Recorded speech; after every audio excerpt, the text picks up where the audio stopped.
Hey, what's up everybody? This is Tim from Arm Wrestling Secrets, and I want to answer another question that I get very, very commonly, and it might well apply to you, and that is what to do if you have small hands. Okay, now let me just lay a foundation there before we move on. Think about it this way. Now, if you're a small person, okay, if you're a lightweight person, a small person, a person, let's say you're 135 pounds. Okay, let's just take an example. If you're 135 pounds, your hands are probably pretty small because you're probably a pretty small person. So when I say what to do if you have small hands, I mean small hands in comparison to your opponents. Okay, so that's all that means. It doesn't really matter. I'm not saying if you're a lightweight taking on people that are 400 pounds and your hands are small. Well, of course your hands are small. Your hands are always going to be small comparatively to people that are much bigger. I'm a fairly at least medium to big person, 200 pounds, and my hands are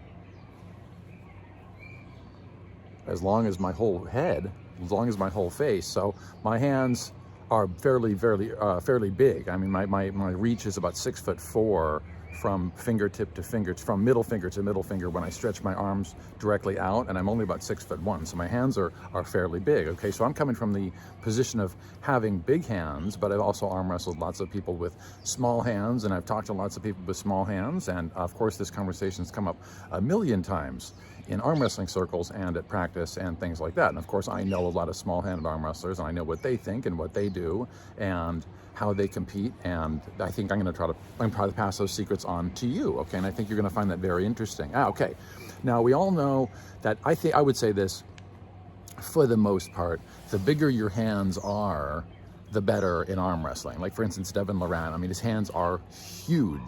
I mean, my hands are pretty big, but his hands are absolutely huge. So it's just going to give you more control over the opponent's hand. And remember that hand control, if you can control the opponent's hand, meaning the direction that the hand is going in, that's really kind of the whole key to arm wrestling, actually. You're not really arm wrestling the whole person's body and their bicep and their shoulder and everything else.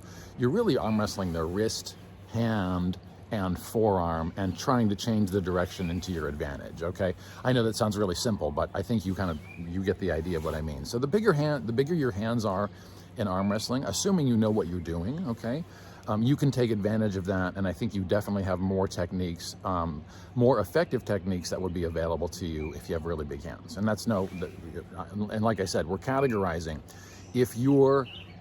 I want to be really clear about this. If you're just a small person and you're taking on other small people, your hands aren't small in comparison to them, probably, okay? But if they are, that's kind of, that's the audience I'm talking to. If you have small hands, like for instance, if my hands were much shorter than they are, right? I might have small hands for a larger body, and that very well may be the case with you, and that is an issue in arm wrestling, considering that the contact point is at the hand, and the bigger, it's just like palming a basketball, right? If you're gonna go dunk a basketball, okay?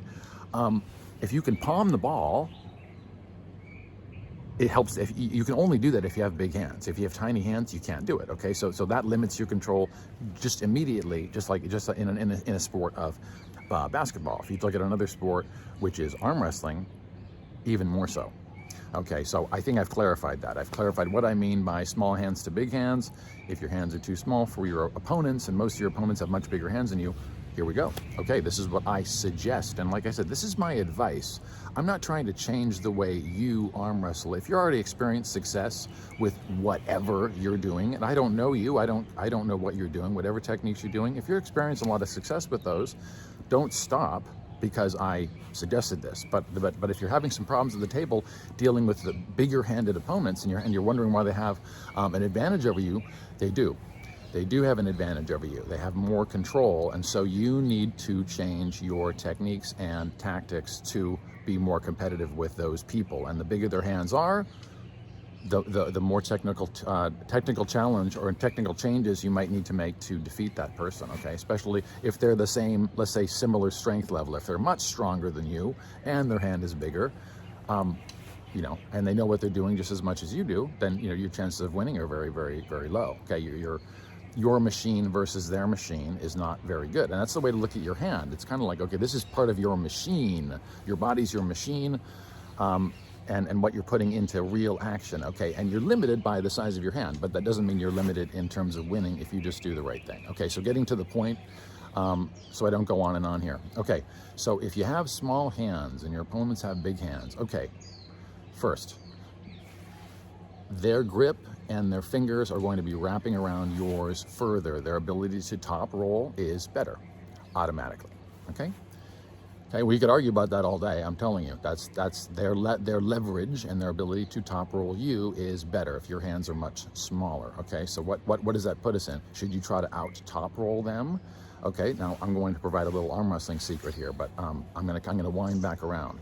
Okay, now in my suggestions, this is my suggestion and my advice for all of you small-handed arm wrestlers who are having problems out there. Okay, now never be one-dimensional in arm wrestling, and like I said, I will wind back to that in 1 minute. But here we go. Okay, the hook.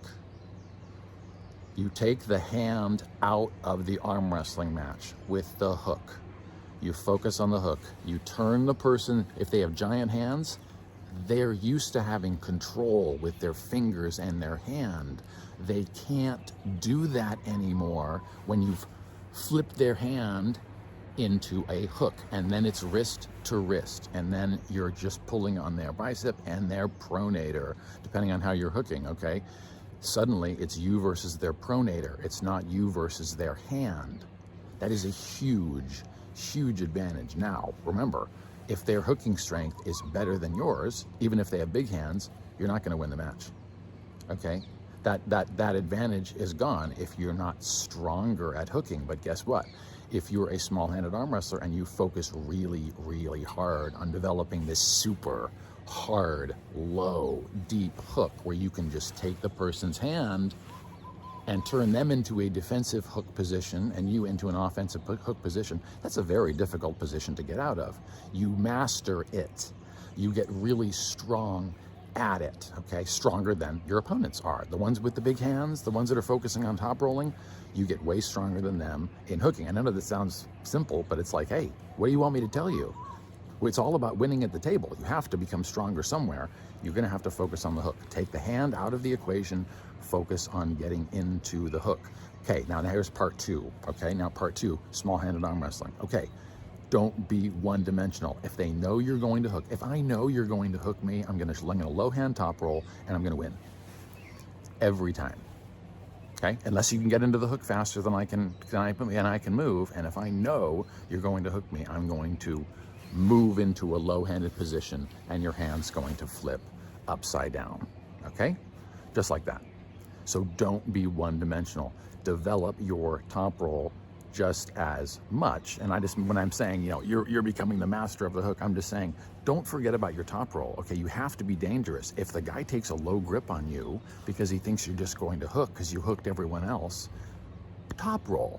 Okay, the top roll still works for you if you have small hands. You just need to have a little bit better leverage. And if he takes a low grip, you take a high grip, okay, because he thinks you're going to hook, you flash into a top roll. Okay, now here's part three.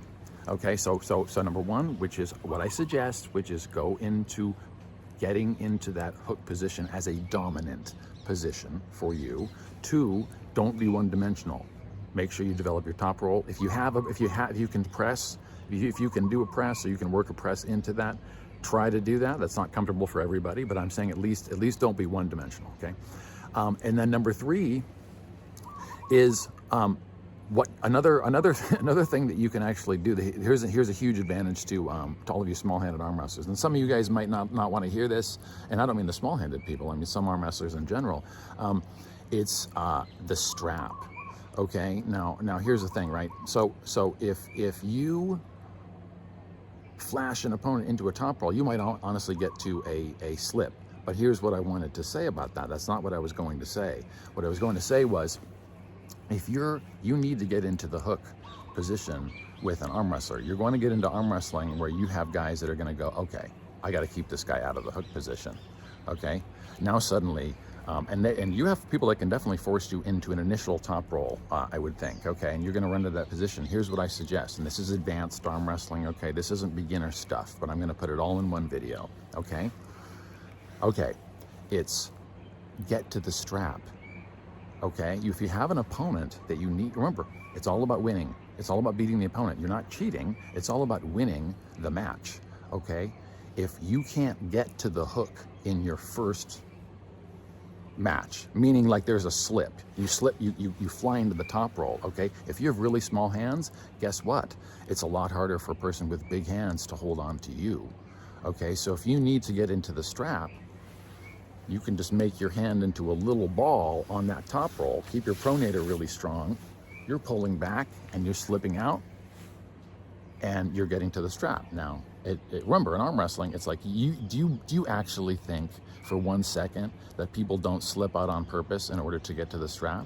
If that's what you believe, you're stupid, okay? And you haven't really been watching enough arm wrestling, okay? Now, of course, it's a rule that says if you slip out, it's illegal and you should get a foul. I've almost never seen that in American arm wrestling. I've seen it at the Nemiroff Classic, okay? And we'll talk about that in another video. But what I'm talking about in basic arm wrestling is it is a tactic to get to the strap, especially if you're a small-handed arm wrestler. You need to get the advantages that the strap can afford you. And this is the last thing I was going to say.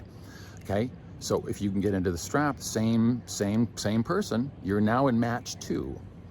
Okay, now remember, their ability to top roll with the strap is greatly improved, but your connection with the wrist and the strap to them is also greatly improved with your ability to pull them back and pull forward at the same time and pull them into a hook, okay? So you can nullify all of the strap techniques they're going to use with the hook. There's not a lot of strap techniques you can use when you're in the hook. When you're in the other positions, there's a lot of strap techniques you can use, pressing and top rolling. When you're in the hook, you're nullifying their hand size and their strap techniques, okay? So I hope that was clear for you guys. I hope that was helpful for all you small-handed arm wrestlers. I hope I'll give you a huge edge at the table. Obviously, we're going to talk about a lot of training tactics and things for building up the strength of your hook and everything later on. But for right now, I hope that was good. Take care, guys. I'll see you later.